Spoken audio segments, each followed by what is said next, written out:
अगर घर दा सरबरा, घर दा सरबरा, घर दा सरबरा कौन है? बाप है, वड्डा भाई है, पिंड दा सरबरा, लंबड़दार, चौधरी, कोई भी।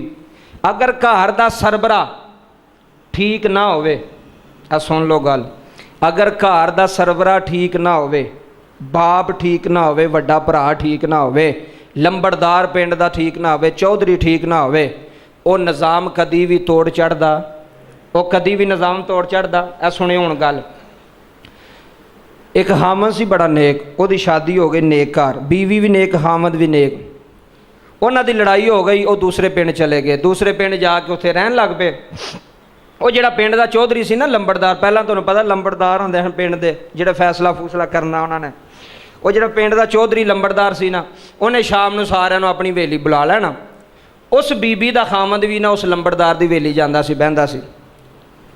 आहिस्ता आहिस्ता लंबड़दार एक दिन पिंड दा विजिट पे करे, ओदी नज़र ओदी बीवी ते पई, ओदी नीयत खराब हो गई। पिंड दा सरबरा जिहड़ा सी, पिंड दा लंबड़दार, यह गल बड़ी सुनन वाली जे, इहदे विच बड़ा सबक जे। ओदी नीयत खराब हो गई, नीयत विच फतूर आ गया। उन्हें कहा किसी तरह होवे ते यह औरत जिहड़ी है ना, ये मैनूं मिल जाए। लेकिन औरत बड़ी पर्देदार सी, औरत बड़ी नेक सी। उन्हें ਉਹਦੇ ਖਾਮਦ ਨੂੰ ਨਾ ਬਹਾਨੇ ਦੇ ਨਾਲ ਕਿਸੇ ਦੂਰ ਪਿੰਡ ਭੇਜਿਆ ਵੀ ਫਲਾਣਾ ਕੰਮ ਹੈ, 2-3 ਦਿਨਾਂ ਵਾਸਤੇ ਤੂੰ ਉੱਥੇ ਜਾ। ਉਹਨੇ ਕਿਹਾ ਚੌਧਰੀ ਸਾਹਿਬ ਠੀਕ ਹੈ, ਲੰਬੜਦਾਰ ਸਾਹਿਬ। ਹੁਣ ਸੁਣਿਓ ਗੱਲ, ਬਹਾਵਨ ਟੁਰ ਗਿਆ। ਲੰਬੜਦਾਰ ਅੱਧੀ ਰਾਤ ਦਾ ਵੇਲਾ, ਲੰਬੜਦਾਰ ਕੰਧ ਟੱਪੀ ਤੇ ਉਸ ਬੀਬੀ ਦੇ ਕੋਲ। ਬੀਬੀ ਉੱਠੀ ਖਰਾਕ ਹੋਇਆ, ਉਹਨੇ ਪੁੱਛਿਆ, ਉਹਨੇ ਕਿਹਾ ਕੌਣ ਹੈ? ਉਹਨੇ ਕਿਹਾ ਜੀ ਮੈਂ ਪਿੰਡ ਦਾ ਲੰਬੜਦਾਰ। ਉਹਨੇ ਕਿਹਾ ਲੰਬੜਦਾਰ ਸਾਹਿਬ ਅੱਧੀ ਰਾਤ ਨੂੰ ਤੁਸੀਂ, ਮੇਰਾ ਖਾਮਦ ਵੀ ਘਰ ਕੋਈ ਨਹੀਂ, ਤੁਸੀਂ ਕੀ ਕਰਦੇ ਪਏ ਹੋ? उन्हें सारी गल सुनाई। लंबड़दार ने इंज कहा भी मेरा नीयत खराब है, फतूर है। उन्हें कहा लंबड़दार मेरा एक सवाल है, यह सवाल सुनियो, यह जे गल। उन्हें कहा मेरा एक तेरे ते सवाल है, ਇਹਦਾ जवाब मैनू दे छड़, जिवें तू कवेगा मैं उंज करांगी। लंबड़दार बड़ा खुश, टुर गया वापस। वेली सारे बंदे बुलाए। उन्हें कहा जी मेरा सवाल एक, बंदियां नू कहा। उन्हें कहा पुछो। वो बीबी ने लंबड़दार नू सवाल केड़ा कीता? नेक बीबी, पर्देदार बीबी। उन्हें कहा भी लंबड़दार मेरा एक सवाल है, अगर गोश्त खराब होने लगे ना, गोश्त उन्होंने नमक लाईदा। की लाईदा? बंदे जानते हैं, पुराने बंदे, कई बंदे गोश्त नमक ला के रख छड़ते हैं, सुका छड़ते हैं, वो साल साल चलता रहता, वो खराब नहीं होता। नमक लग जाए ना गोश्त नूं ते गोश्त खराब नहीं होता। उन्हें उस बीबी ने, नेक बीबी ने, वेखियो गल सुनियो, उन्हें लंबड़दार नूं कहा भी लंबड़दार गोश्त खराब होने लगे तो नमक लाईदा, तो नमक गोश्त खराब नहीं होने देंदा। तो मेरा तेरे ते सवाल है वे, जे नमक ही खराब हो जाए तो फिर गोश्त नूं तो बचा लिया नमक ने, तो जे नमक ही खराब हो जाए तो फिर गोश्त बचेगा? उन्हें क्या सवाल है, जवाब चाहिए। उन्हें बड़िया ने पूछा, किसी ने जवाब तसल्ली बख्श ना आया। एक बाबा बैठा सी कोई 80-90 साल का ना महफिल दे विच, हुण सुनियो। उन्हें कहा बाबा तू नहीं कोई जवाब दिता मेरे सवाल का। उन्हें कहा मेरा जवाब भी है वे तेरे को, जो तू सवाल किया है, मैं इंतजार पे करना सा भी मजमा टुर जाए, लोग टुर जाए तो फिर मैं तेन जवाब देंगा। उन्हें कहा चल हूँ आवाम तो टुर गई, जवाब दे। उन्हें कहा लंबड़दार मेरी नीयत आंदी, मेरा दिल आंदा है कि तू किसे पाक बाज औरत ते बुरी नज़र पाई है। आए हाय, वो बजुर्ग कहन लगा, सवाल वेख्यो तो वेख्यो। उन्हें कहा मेरा दिल कहता है कि लंबड़दार तेरी नीयत खराब है, तू किसी पाक औरत ते, पर्दादार औरत ते बुरी नज़र पाई है। उन्हें क्या गल है इंज? उन्हें लंबड़दार मान गया। उन्हें क्या गल वाकई बाबा इंज जिमें तू कहना पिया।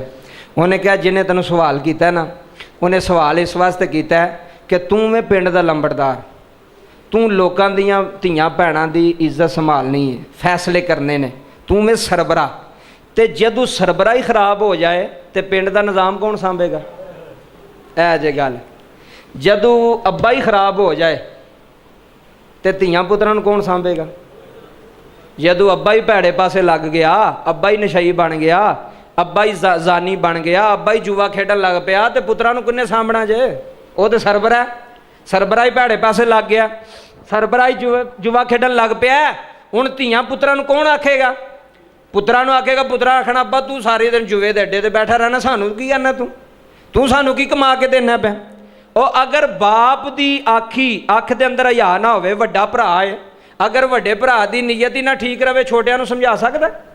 बोलो, अगर वड्डा भरा ही ना हक खान लग पे, वड्डा भरा ही ज्यादतियां करन लग पे छोटियां भरावां नाल, ਉਹ ਸਮਝਾ ਸਕਦਾ ਛੋਟਾ ਛੋਟਾ, ਹੈ ਨਾ, ਜਾ ਭਾਈ ਕੰਮ ਕਰ ਜਾ ਕੇ, ਤੇਰੀ ਆਪਣੀ ਜ਼ਿੰਦਗੀ ਸਾਡੀ ਆਪਣੀ ਜ਼ਿੰਦਗੀ।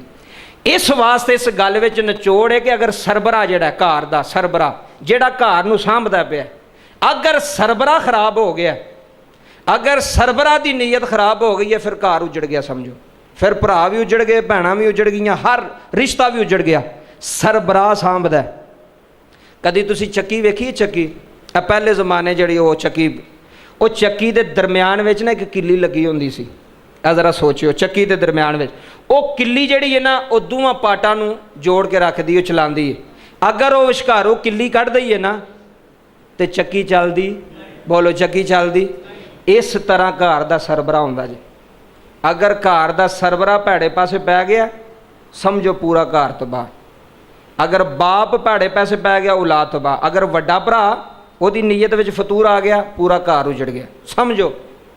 ਅਗਰ ਪਿੰਡ ਦੇ ਲੰਬੜਦਾਰ ਦੀ ਨੀਅਤ ਠੀਕ ਨਹੀਂ ਤੇ ਫਿਰ ਪੂਰਾ ਪਿੰਡ ਹੀ ਤਬਾਹ। ਤੇ ਅਗਰ ਮੁਲਕ ਦੇ ਹੁਕਮਰਾਨ ਦੀ ਨੀਅਤ ਠੀਕ ਨਹੀਂ ਤੇ ਫਿਰ ਮੁਲਕ ਦਾ ਨਿਜ਼ਾਮ ਹੀ ਚੱਲ ਸਕਦਾ। ਫਿਰ ਇੰਝ ਹੀ ਜ਼ਲੀਲ ਹੋਣਾ ਜਿਵੇਂ ਅਸੀਂ ਭਿਉਂਦੇ ਹਾਂ। ਅਗਲੀ ਗੱਲ, ਬੜਾ ਮਸਲਾ ਬੜਾ ਹੱਲ ਆ ਜੇ।